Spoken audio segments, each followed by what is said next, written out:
ডাকসু নির্বাচনের আরও খবর জানাতে ঢাকা বিশ্ববিদ্যালয় থেকে যোগ দিচ্ছেন আহমেদ সোহাগ, যাচ্ছি তার কাছে। সোহাগ, গতকাল সব প্রচারণা শেষ হয়েছে, আগামীকাল বহু আকাঙ্ক্ষিত ডাকসু ভোট। তো আজকের এই মাঝামাঝি সময়ে এসে কেমন পরিস্থিতি দেখতে পাচ্ছেন ক্যাম্পাসে? শ্রেয়া, ক্যাম্পাসের পরিস্থিতি খুবই স্বাভাবিক। বিশ্ববিদ্যালয়ের শিক্ষার্থী এবং যারা ভোট করবেন যে সকল প্রার্থীদের আবেদনের ভিত্তিতে আজ ৮ তারিখ ভোটের আর একদিন বাকি, মানে আজকের দিনটাই বাকি। এই সময় কিন্তু বিশ্ববিদ্যালয়ের সকল ক্লাস চলছে। আমরা কলাভবনের সামনে আছি, আমরা দেখতে পাচ্ছি বিভিন্ন হল থেকে এবং অনাবাসিক শিক্ষার্থী যারা আছেন তারা বিভিন্ন গাড়িতে করে বিশ্ববিদ্যালয় ক্যাম্পাসে এসেছেন ক্লাস করার জন্য। ক্লাসের যে পরিস্থিতি এবং বিশ্ববিদ্যালয়ের স্বাভাবিক পরিস্থিতি বিরাজ করছে।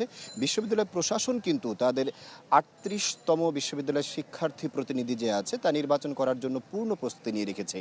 গতকালই কিন্তু প্রশাসন থেকে বিশেষ করে নির্বাচন কমিশন থেকে সকল নির্দেশনা আমাদেরকে দেওয়া হয়েছে। শিক্ষার্থীদের জন্য যে নির্দেশনা, প্রার্থীদের জন্য নির্দেশনা, বিশেষ করে ভোটারদেরকে কেন্দ্রে টানার জন্য যতগুলো পদক্ষেপ নেওয়া দরকার প্রায় সবগুলো পদক্ষেপই কিন্তু নির্বাচন কমিশন নিয়েছে। বিশেষ করে বিভিন্ন রুটে গাড়ি বাড়িয়েছে, পাশাপাশি যেই সমস্ত ইনস্টিটিউটগুলো বিশ্ববিদ্যালয়ের বাহিরে, বিশেষ করে আইভিএ হোস্টেলটা ঢাকা বিশ্ববিদ্যালয়ের বাহিরে সেই ফার্ম গেটে, পাশাপাশি লেদার ইঞ্জিনিয়ারিং যেটা আছে সেটা আজিমপুরের ওই দিকে, এই সমস্ত জায়গাগুলো থেকে যেন শিক্ষার্থীরা খুব সহজে বিশ্ববিদ্যালয় ক্যাম্পাসে মুভ করে ভোট করতে পারে, ভোট দিতে পারে, সেজন্য কিন্তু সকল ব্যবস্থা নেওয়া হয়েছে এবং তারা কিন্তু সকল নির্দেশনা ইতিমধ্যে জানিয়েছেন এবং পাশাপাশি প্রার্থীরাও কিন্তু সম্পূর্ণরূপে তাদের প্রস্তুতি সম্পন্ন করেছেন এবং ভোটাররাও কিন্তু অধীর আগ্রহে অপেক্ষা করছেন আগামীকাল তাদের নির্বাচিত প্রতিনিধি নির্বাচন করার জন্য।